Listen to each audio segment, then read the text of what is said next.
పాకిస్తాన్ ఉద్రిక్తతల తర్వాత కేంద్రం పాక్ లో ఉందన్న జగ్గారెడ్డి రాహుల్ గాంధీపై కుట్రపూరిత విమర్శలు చేస్తున్నారని మండిపాటు.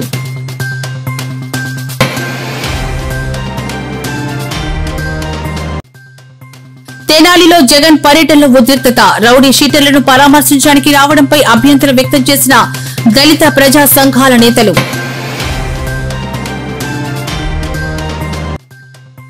కాళేశ్వరం కమిషన్ ముందు కేసీఆర్ హాజరు వాయిదా బదిలీ జూన్ 5కు బదులు జూన్ 11న విచారణకు రానున్న మాజీ సీఎం.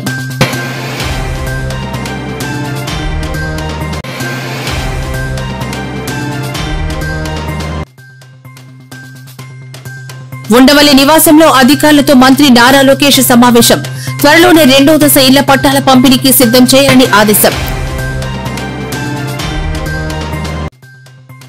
ఎమ్మెల్యే రాజాసింగ్ కు మళ్లీ బెదిరింపులు. కుటుంబాన్ని కొడుకును కిడ్నాప్ చేసి చంపుతామని ఆగంతుకుల హెచ్చరిక.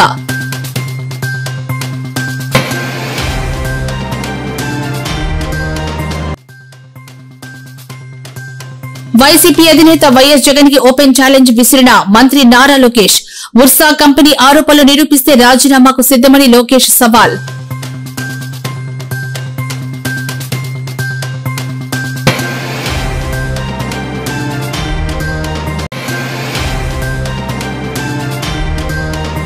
ఢిల్లీలో కరోనా కలకలం 22 ఏళ్ల యువతి మృతి. 10 రోజుల్లో దేశ రాజధానిలో ఇది 3వ కరోనా మరణం.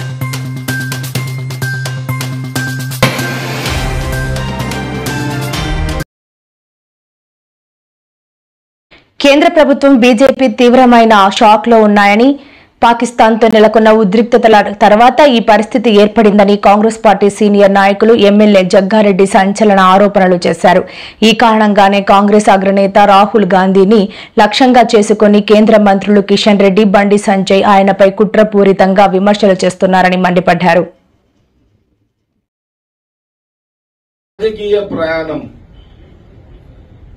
రాహుల్ గాంధీ గారితో నా రాజకీయ ప్రయాణం కాంగ్రెస్ పార్టీ మా అధినాయకుడు రాహుల్ గాంధీ గారితో మళ్లీ చెప్తున్నా, నా రాజకీయ ప్రయాణము కాంగ్రెస్ పార్టీ మా అధినాయకుడు రాహుల్ గాంధీ గారితో మళ్లీ చెప్తున్నా, నా రాజకీయ ప్రయాణము కాంగ్రెస్ పార్టీ మా నాయకుడు రాహుల్ గాంధీ గారితో జగ్గారెడ్డి రాజకీయ ప్రయాణము. శివల మీద మీటింగ్ జరిగింది వాళ్ళ గాంధీ భవన్ లో. నీ బోడి సలహాలు ఎవరు కావాలా? నీ పనికి మాల సీఎం నువ్వా? సీఎం రేవంత్ రెడ్డి చేయింది అని నువ్వా సలహాలు ఇచ్చేది? ముఖ్యమంత్రి రేవంత్ రెడ్డితో పాటు ఎంటైర్ క్యాబినెట్ మినిస్టర్ బాధలు, మీకు చేసిన పాపాలను, మీకు చేసిన తప్పులను దాన్ని కడుగుతూ గవర్నమెంట్ ప్రజల దగ్గరికి ప్రజాపాలనగా నడిపిస్తుంది Congress government, Congress party CM Revanth Reddy cabinet minister. కాబట్టి నీ సలహాలు, నీ బోడి సలహాలు, నీ సూచనలు ఎవరికి అవసరం లేదు. గుంటూరు జిల్లా తెనాలిలో వైసీపీ అధినేత మాజీ సీఎం జగన్ పర్యటనలో ఉద్రిక్తత నెలకొంది. ఆయన పర్యటనపై దళిత ప్రజా సంఘాలు నిరసన తెలిపాయి. ఐతానగర్లోని రౌడీ షీటర్లను పరామర్శించడానికి రావడంపై అభ్యంతరం వ్యక్తం చేశాయి. జగన్ కాన్వాయ్ వస్తున్న సమయంలో నల్ల బెలూన్లతో దళిత సంఘాలు నిరసన వ్యక్తం చేశాయి. జగన్ కు వ్యతిరేకంగా ఆయా సంఘాల నేతలు నినాదాలు చేశారు. జగన్ ఇవాళ తెనాలిలో పర్యటించడం రాజకీయంగా ప్రాధాన్యతను సంతరించుకుంది. చట్టం ఉందని చెప్పి గౌరవించే, రాజ్యాంగం ద్వారా గౌరవించబడినటువంటి చట్టం మీద పోలీసులపై హత్యా ప్రయత్నం చేసినటువంటి వ్యక్తులని పోలీసు వారు భయం చెప్పే పంతులో 4 దెబ్బలు కొడితే ఆ కొట్టినటువంటి వ్యక్తులు ఒక మానవ మృగాలు రౌడీ షీటర్లు, ఒక్కొక్కరికై 10 కేసులు ఉన్నటువంటి వ్యక్తులు, మర్డర్ కేసులు, గంజాయి కేసులు ఉన్నటువంటి వ్యక్తుల్ని ఈరోజు జగన్మోహన్ రెడ్డి గారు పరామర్శించడానికి వచ్చారంటే జగన్మోహన్ రెడ్డి గారికి సిగ్గుందా? అసలు ఆ మాట అంటానికి కూడా బాధ. ఎందుకంటే రాజశేఖర రెడ్డి గారు అంటే మాకు గౌరవం. రాజశేఖర రెడ్డి గారి బిడ్డగా ఒక జగన్మోహన్ రెడ్డి గారిని ఈ సమాజం ఎంత చేదరించుకుంటుందో అర్థం చేసుకోవచ్చు అని చెప్పి తెలియజేస్తూ, మరి నూతక రవికిరణ్ ఇదే తెనాలి ప్రాంతంలో నూతక రవికిరణ్ అయిన మాది కులానికి చెందినటువంటి వ్యక్తిని అతి దారుణంగా ముక్కలుగా నరికి 2022 మార్చి 20వ తారీఖున సముద్రాల పవన్ కుమార్ అలియాస్ లడ్డు అనే రౌడీ షీటర్లు అత్యంత దారుణంగా గురువులకు చంపి శవాన్ని కూడా దొరకని పరిస్థితులు చేస్తే ఆ రౌడీ షీటర్ని ఆ రోజు ఖండించినటువంటి జగన్మోహన్ రెడ్డి, ఆ రోజు ఆ ముద్దాయిలకే సపోర్ట్ చేసినటువంటి అప్పటి ఎమ్మెల్యే అన్నాబోతు శివకుమారు, ఆ ముద్దాయిలకు సపోర్ట్ చేసినటువంటి అప్పుడు ఎమ్మెల్యే అప్పుడు మరి రాష్ట్ర మంత్రివర్యులు మరి మేరుగు నాగార్జున గారు వీరు పిలిస్తే ఈరోజు రౌడీ షీటర్లు పరామర్శించడానికి వచ్చారంటే జగన్మోహన్ రెడ్డి గారికి దళితులు ఖచ్చితంగా 2024లో ఏ విధంగా బుద్ధి చెప్పారో 2024లో ఏ విధంగా బుద్ధి చెప్పారో మళ్ళీ రానున్న ఎన్నికల్లో కూడా అదే బుద్ధి చెప్పాలని చెప్పి తెలియజేస్తున్నాను. అలాగే సమాజానికి ఒక విజ్ఞప్తి చేస్తా ఉన్నాను. అయ్యా, సమాజంలో ఉండే ఒకలారా దయచేసి ఏఎస్ఎన్ కాలేజీలో చేరకండి. ఏఎస్ఎన్ కాలేజీలో చెప్తున్నటువంటి పాఠాలు గంజాయి ఏ విధంగా సేవించాలి, గంజాయి ఏ విధంగా అమ్మాలి, మట్టర్లు ఏ విధంగా చేయాలి, బట్టర్లు ఏ విధంగా తప్పుకోవాలి, ఇలాంటి క్లాసులు ప్రత్యేకంగా అన్నాబోతు శివకుమార్ గారే చెప్పిస్తున్నారు. దయచేసి ఈ కేసుల్లో జగన్మోహన్ రెడ్డి వీరికి సపోర్ట్ చేస్తే ఖచ్చితంగా జగన్మోహన్ రెడ్డికి బుద్ధి చెబుతాం. ఇప్పుడున్నటువంటి పరిస్థితుల్లో జగన్మోహన్ రెడ్డి వెంటనే తెనాలి ప్రాంతం నుంచి వెళ్ళకపోతే ఉద్యమాలు ఉధృతం చేస్తాం. ఖచ్చితంగా శివకుమార్ని ఆ మేరుగు నాగార్జుని ముద్దాయిలుగా రోడ్డు మీద గీత గీసి నిలబెడతామని చెప్పి తెలియజేస్తూ, జగన్మోహన్ రెడ్డి కబడ్డార్ గోబ్యాక్, లేకపోతే నీకు బుద్ధి చెబుతాం, ఉద్యమాల ద్వారా బుద్ధి చెబుతామని తెలియజేస్తూ ముగిస్తా ఉన్నాను.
సరిపోయా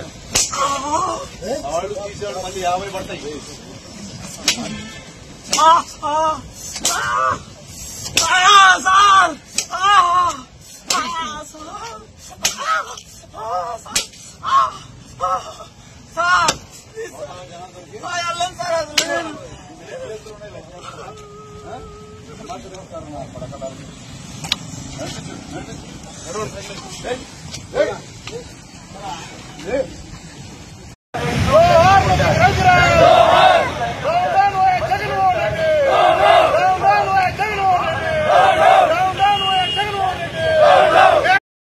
కాళేశ్వరం ఎత్తిపోతల పథకంలో అవకతవకలపై విచారణ జరుపుతున్న జస్టిస్ పీసీ ఘోష్ కమిషన్ ముందు హాజరయ్యేందుకు తెలంగాణ మాజీ సీఎం బీఆర్ఎస్ అధినేత కేసీఆర్ మరింత సమయం కోరారు. ఆయన విజ్ఞప్తిని పరిగణలోకి తీసుకున్న కమిషన్ విచారణకు హాజరయ్యే తేదీని మార్పు చేసింది. వాస్తవానికి జూన్ 5న కేసీఆర్ కమిషన్ ముందు హాజరు కావాల్సి ఉండగా ఇప్పుడు జూన్ 11న హాజరు కానున్నారు. జూన్ 9న ఈటెల కమిషన్ ముందు హాజరు కావాల్సి ఉంది. ఈ ముగ్గురు నేతలను ఈ విచారణలో భాగంగా క్రాస్ ఎగ్జామినేషన్ కోసం పిలవడం ఇదే తొలిసారి.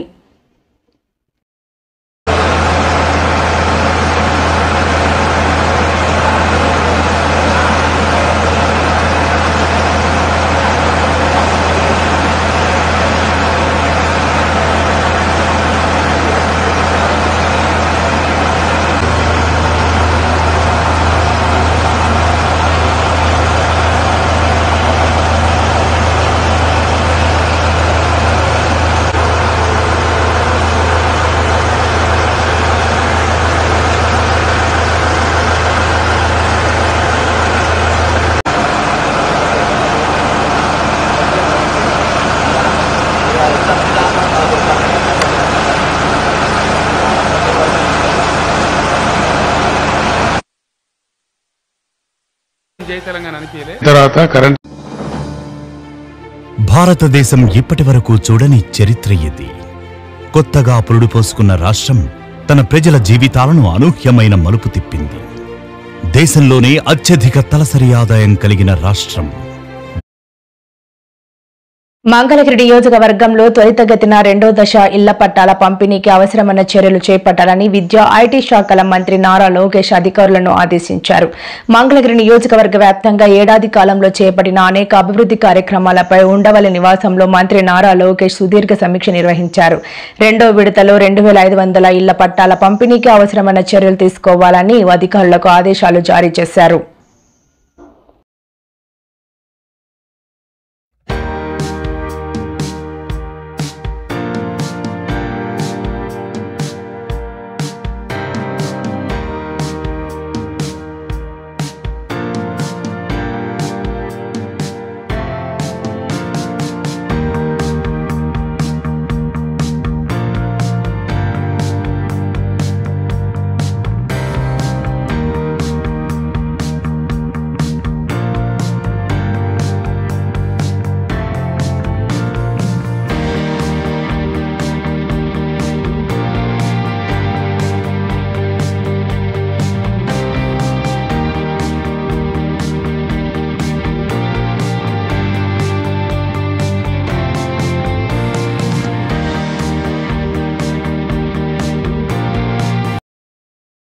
తనకు మరోసారి బెదిరింపు కాల్స్ వచ్చాయని గోషామహల్ బీజేపీ ఎమ్మెల్యే రాజాసింగ్ సోమవారం వెల్లడించారు. తనను, తన కుటుంబాన్ని, ముఖ్యంగా తన కుమారుడిని కిడ్నాప్ చేసి చంపేస్తామని గుర్తు తెలియని వ్యక్తులు ఫోన్ చేసి బెదిరించినట్లు రాజాసింగ్ ఒక వీడియో ద్వారా తెలిపారు.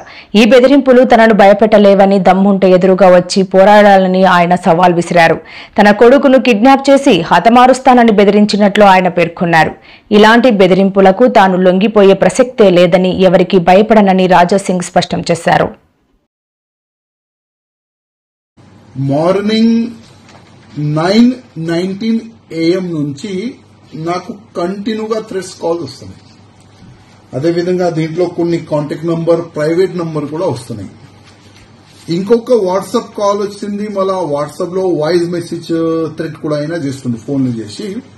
దీంట్లో పాలిస్తీనీ ఒక టెర్రరిస్ట్ ఒక ఫోటో కనబడుతుంది, దానిపైన నంబర్ కూడా ఉంది. ఇది చేస్తాం, అది చేస్తాం, ధర్మం పట్ల నువ్వు అసలు పని చేయకూడదు, నువ్వు బంద్ చేసుకో, కన్వర్ట్ అయిపో నువ్వు, లేకపోతే నీకు నీ ఫ్యామిలీకి చంపేస్తాం.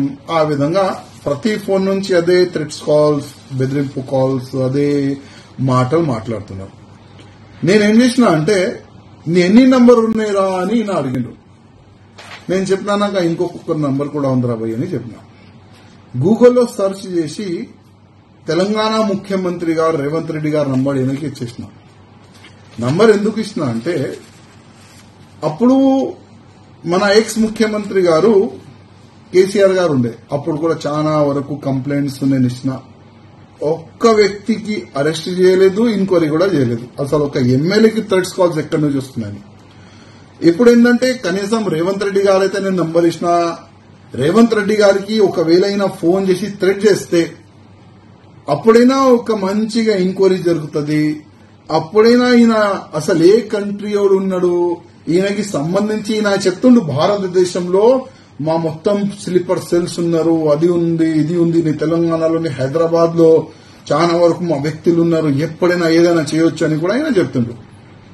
అప్పుడైనా రేవంత్ రెడ్డి గారికి నా మెసేజ్ గానీ ఫోన్ చేస్తే అప్పుడైనా ఒక ఎంక్వైరీ జరుగుతుందని రేవంత్ రెడ్డి గారు కూడా నంబర్ ఇచ్చేస్తున్నారు జస్ట్ ఎంక్వైరీ గురించి. అంటే ఒక ముఖ్యమంత్రి అంటే ఒక ఎమ్మెల్యేకి థ్రెట్స్ కాల్ వస్తే ఏం పట్టించుకుంటలేదు కదా పోలీసు వాళ్ళు. ఒక ముఖ్యమంత్రికి థ్రెట్ కాల్ వస్తే ఏదైనా పట్టించుకుంటారు, ఎంక్వైరీ చేస్తారని ఆ ఉద్దేశంతోనే మా ముఖ్యమంత్రి గారు కూడా నంబరు ఈయనకి ఇచ్చిన. చూద్దాం ముందు ఏమవుతుంది. ఈ కంటిన్యూ థ్రెట్స్ కాల్ అయితే కంటిన్యూగా అవుతుంది. అసలు ఈ థ్రెట్స్ కాల్ ఎప్పుడు బంద్ అవుతుంది మాకే తెలియదు. అంటే బీఆర్ఎస్ నుంచి మీరు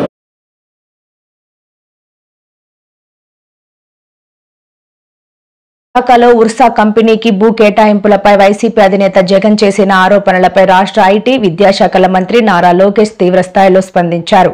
జగన్ రెడ్డి చేసిన ఆరోపణలు నిరూపిస్తే తాను మంత్రి పదవికి రాజీనామా చేసేందుకు సిద్ధంగా ఉన్నానని, ఒకవేళ ఆ ఆరోపణలు తప్పని తేలితే రాష్ట్ర యువతకు క్షమాపణ చెప్పాలని లోకేష్ బహిరంగ సవాల్ విసిరారు.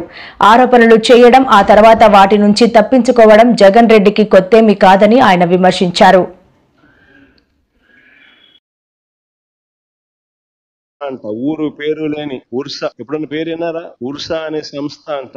ఊరు పేరు లేని సంస్థకు విశాఖపట్నంలో రూపాయికి ఇడ్లీ వస్తుందో లేదో తెలియదు కానీ రూపాయికి ఉర్సాకు 3,000 కోట్ల రూపాయలు భూములు ఇస్తున్నారు. దాని క్యాబినెట్ క్లియర్ చేసిన ఈ మనిషి నారా లోకేష్ స్నేహితుడు. ఉర్సా కంపెనీకి ప్రభుత్వం ఏపీ డేటా సెంటర్ పాలసీ ప్రకారం ఎస్ఐపిబి సూచనల మేరకు ఎకరం 50 లక్షల రూపాయల చొప్పున 56.6 ఎకరాలు, ఎకరం ₹1 కోటి చొప్పున 3.5 ఎకరాలు కేటాయించేందుకు ప్రభుత్వం అంగీకరించడం జరిగింది. అయినప్పటికీ జగన్ రెడ్డి పదే పనికట్టుకుని ఎకరా 99 పైసలకే ఇచ్చినట్టు అసత్య ప్రచారం చేస్తున్నాడు. ఫేక్ ప్రచారం చేస్తున్న జగన్, మేము ఉర్సాకి ఎకరం 99 పైసలకే ఇచ్చినట్టు నిరూపించే దమ్ముందా? ఛాలెంజ్కి రెడీనా? దీని నుంచి డైవర్ట్ చేసేదానికి ఏం చేస్తా ఉన్నాడు? రోజుకొక డైవర్షన్ టాపిక్.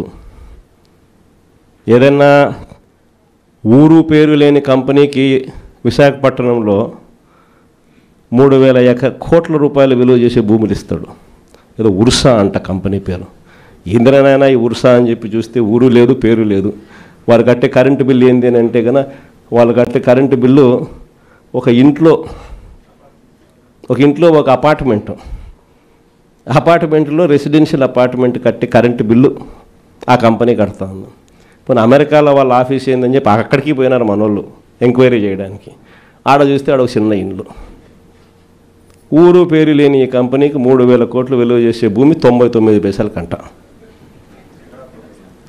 రూపాయికి ఇడ్లీ వస్తుందో రాదో నాకు తెలియదు కానీ చంద్రబాబు నాయుడు హయాంలో మాత్రం ఉర్సా లాంటి ఊరు పేరు లేని కంపెనీలకు 3,000 కోట్ల రూపాయలు మాత్రం డబ్బులు దోచిపెట్టి నాకింత నీకింత అని పంచుకునే కార్యక్రమం జరుగుతూ ఉంది.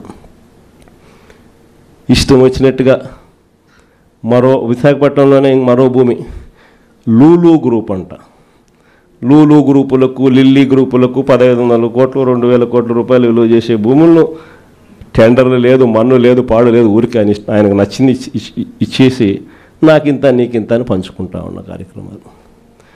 లెఫ్ట్ రైట్ సెంటర్ రాష్ట్రాన్ని దోస్తూ ఉన్నారు. అమరావతిలో ఇవే టెండర్లు, ఇప్పుడు పిలిచిన టెండర్లు 2018లో ఇవే టెండర్లను పిలిచినప్పుడు చంద్రబాబు నాయుడు హయాంలో 5 ఏళ్ల కిందట వీటి విలువ 36,000 కోట్లు. అప్పట్లో సిమెంట్ రేటు, అప్పట్లో స్టీల్ రేటు ఇప్పటికన్నా అప్పుడే ఎక్కువ. ఇప్పుడు ఇంకా తగ్గినాయి సిమెంట్ రేటు, స్టీల్ రేట్లు. అయినా కూడా ఆ 36,000 కోట్ల విలువ ఈరోజు 78,000 కోట్లకు పెంచేసి టెండర్లు వాళ్ళకు సంబంధించిన వాళ్ళకి మాత్రమే రింగ్ ఫామ్ చేసి వాళ్ళ కాంట్రాక్టర్లకు మాత్రమే ఇచ్చుకుంటున్నారు.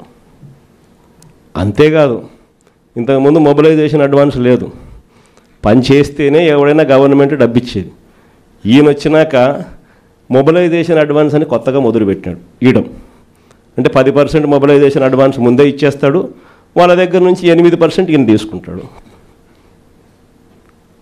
లెఫ్ట్ రైట్ సెంటర్ రాష్ట్రాన్ని దోచేస్తూ ఉన్నారు. చేసిన అప్పులన్నీ ఎక్కడికి పోతూ ఉన్నాయి?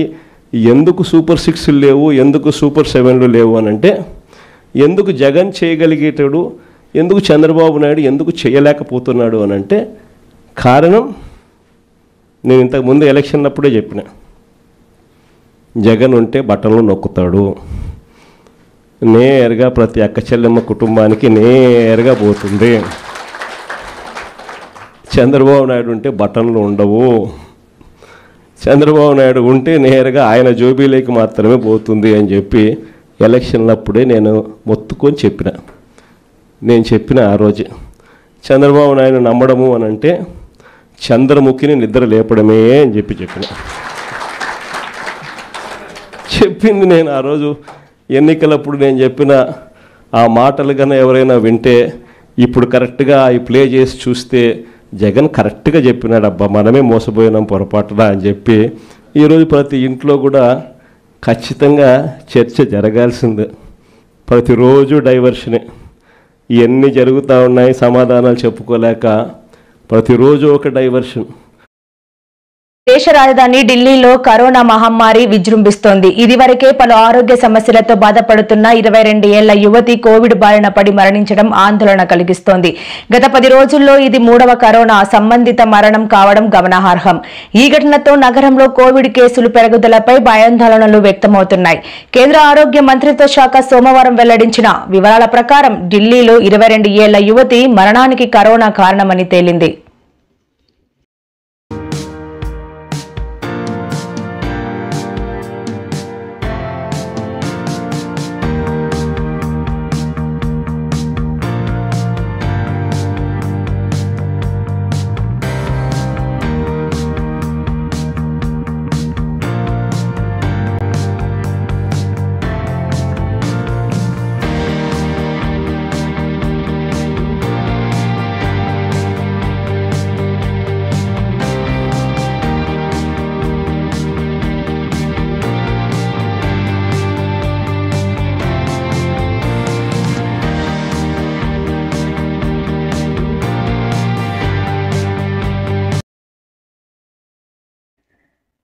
ఏపీ ముఖ్యమంత్రి చంద్రబాబుతో సినీ నటుడు అక్కినేని నాగార్జున ప్రత్యేకంగా సమావేశమయ్యారు. ఉండవల్లిలోని క్యాంపు కార్యాలయంలో సీఎంను నాగార్జున కలిశారు. తన కుమారుడు యువ హీరో అక్కినేని అఖిల్ వివాహానికి హాజరు కావాల్సిందిగా ముఖ్యమంత్రిని ఆయన వ్యక్తిగతంగా ఆహ్వానించారు. ఈ సందర్భంగా వివాహ ఆహ్వాన పత్రికను చంద్రబాబుకు నాగార్జున అందజేశారు.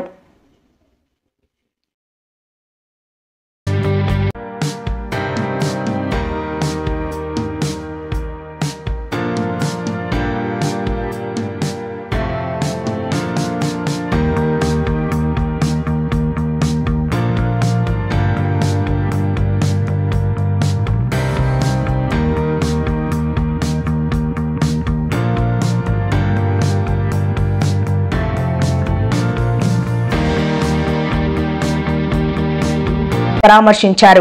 ఈ సందర్భంగా మాట్లాడిన జగన్ రాష్ట్రంలో రెడ్ బుక్ పాలన నడుస్తున్నదని మండిపడ్డారు. ఈ దాడి పోలీసుల వికృత చర్య అని, రాష్ట్రంలో పోలీస్ వ్యవస్థ పూర్తిగా దిగజారిపోయిందని పేర్కొన్నారు.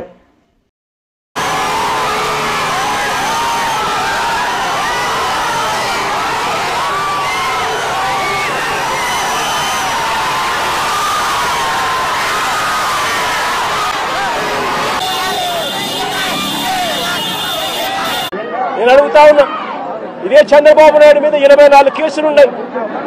చంద్రబాబు నాయుడు మీద 24 కేసులున్నాయని చెప్పి చంద్రబాబు నాయుడు గారిని నడు రోడ్డు మీదకి తీసుకొని వచ్చి తల్లడం ధర్మమే అవుతుందా అని అడుగుతా ఉన్నా. చంద్రబాబు నాయుడు మీద కూడా 24 కేసులున్నాయి. ఆయనను కూడా రోడ్డు మీదకి తీసుకొని వచ్చి తంతే ధర్మమేనా అది? ఇదే పోలీసులను అడుగుతా ఉన్నా.